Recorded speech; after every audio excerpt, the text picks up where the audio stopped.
Assalamualaikum, salam sejahtera semua. Selamat datang ke Dedok My Channel. Dalam video ni saya akan tunjukkan kepada anda semua cara untuk semak status penghantaran bagi barang yang kita beli di TikTok Shop. So langkah pertama, kita buka aplikasi TikTok, kemudian kita tekan pada menu profile.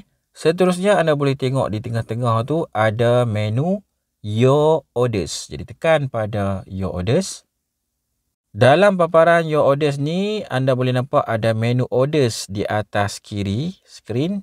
Jadi kita boleh tekan dekat ikon Orders. Kemudian dekat sini kita akan nampak senarai order yang kita buat lah. Contoh saya ada satu barang iaitu name tag. Saya baru beli je. Dia masih lagi dalam status in transit. Kalau anda nampak tu 7:24 PM in transit. So kalau kita nak tengok details, kita tekan je kat situ, dia akan buka paparan details. Okey, kita akan nampak map macam ni. Dekat atas tu kita nampak peta yang mana dia bagi indication dia punya laluan laluan kurier tu lah. Okey, kita boleh scroll ke bawah. Dia bukan scroll lah, kita tarik bawah supaya map tu jadi besar macam ni.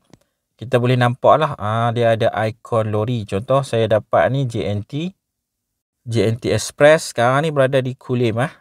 Contoh macam tu. Dan kita boleh tengok kat bawah tu dia bagi tahu estimated delivery.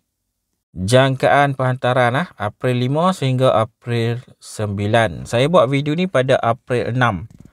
Okey, kalau kita nak tengok detail status penghantaran tu, anda boleh scroll balik ke atas. Kita tekan button show more. Dalam show more ni kita akan nampak details lah. Dalam ni dia bagi dalam bentuk perkataan. Anda boleh nampak kat situ.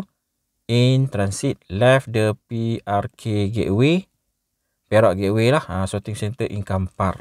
Estimated to arrive at the next station by sekian. Okey, itulah dia cara macam mana nak semak status penghantaran. Delivery tracking track package bagi barang yang kita beli dalam aplikasi TikTok.